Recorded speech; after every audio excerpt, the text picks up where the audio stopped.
So yun mga kapain, panibagong araw, panibagong vlog tayo guys. And for today's vlog guys is magagawa ngayon ng project ang aking kapatid na si Noriel. Magagawa siya ng parang bahay kubo guys, yan. Ngayon is parang yun muna yung iba-vlog natin ngayon guys. Bale ang mangyayari is overtake vlog guys kasi magtataytay ako, bale siya muna yung magba-vlog mga kapain. Papakita niya kung paano gawin yung bahay kubo na kanilang project sa school. So yan guys, at bibigay ko ang cellphone sa aking kapatid dahil siya ay mag-overtake vlog para sa akin mga kapain, para meron akong content today. Yan, iwanan ko ang cellphone sa bahay guys kasi dito siya sa bahay gagawa. At panoorin nyo guys ang kanyang paggagawa ng bahay kubo. So yun mga kapain, at update ko na lang kayo guys. Dito na ulit ako sa bahay. Bali siya yung magseset nito at siya yung magpapaliwanag sa inyo kung ano yung gagawin. Yan, antay-antay ko lang siya guys. At stay ko lang dito ang cellphone. So yun, what's up mga kapain. Muna for today's video. So nga palang gagawin natin yung project ko para sa Contemporary Filipino Arts. Miniature kubo tawag yun. Gagawa tayo structure. So yan, papakita ko sa inyo ang mga gagamitin natin. So yun mga kapain, nakita nyo na. So isa na natin.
boy? Meron na ba boy?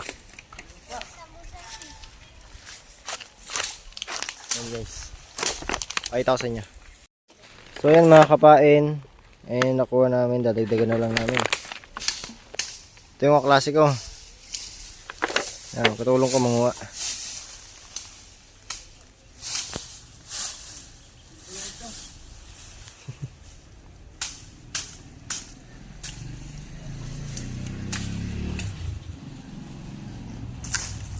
Ilang piraso na lang naman kailangan.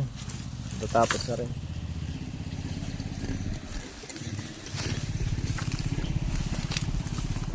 Masyan. Agatin ko yan. Ay pala eh. Ikaw ang kaagat. Oo.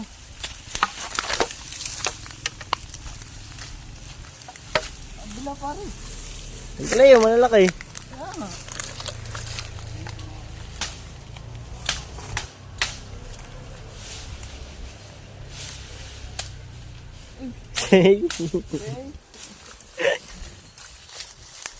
Eh mga kapain. Madami-dami na rin naman to.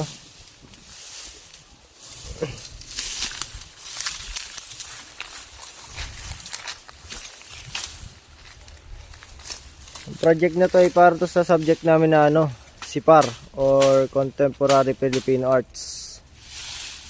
Gagawa kami ng structure, mini structure ang inspired sa ano, sa kubo, bahay kubo ng mga Pilipino.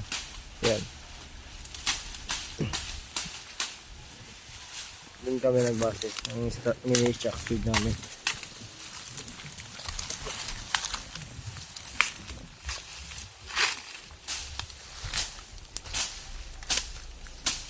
Update ko na lang kayo mga kapain.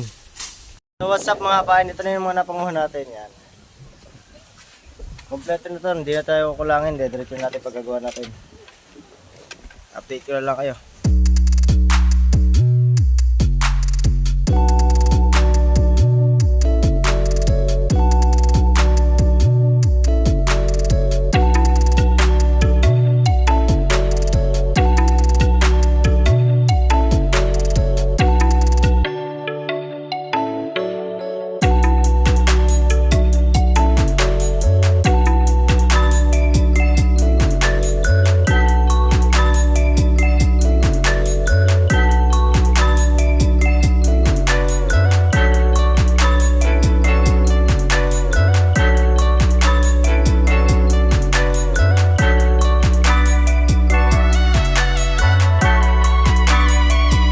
Pain, kulang tayo ng pampader.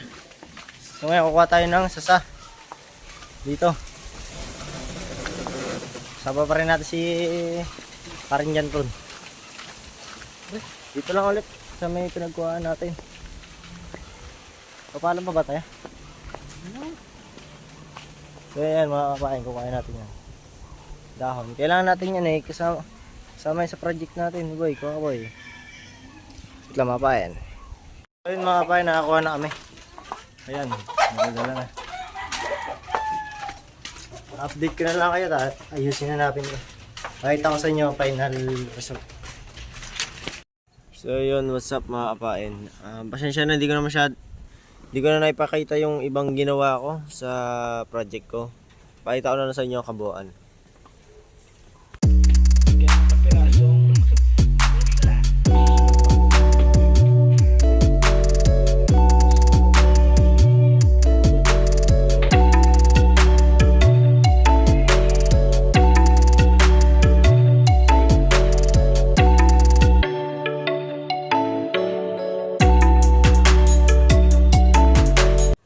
So yun, nakita nyo na.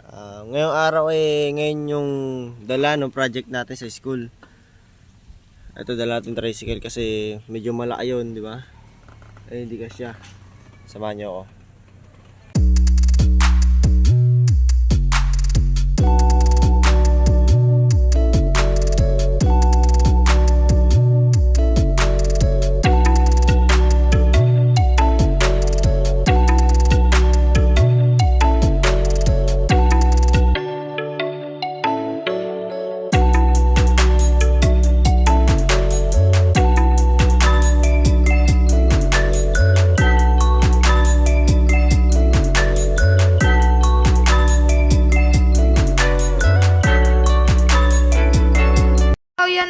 Kapain at naipasa na nga ng kapatid ko ang project niya sa school. Yan. So, yan muna sa ngayon ang vlog ni Kapain, guys. And thank you so much sa walang sawa niyong pagsuporta pa rin sa akin.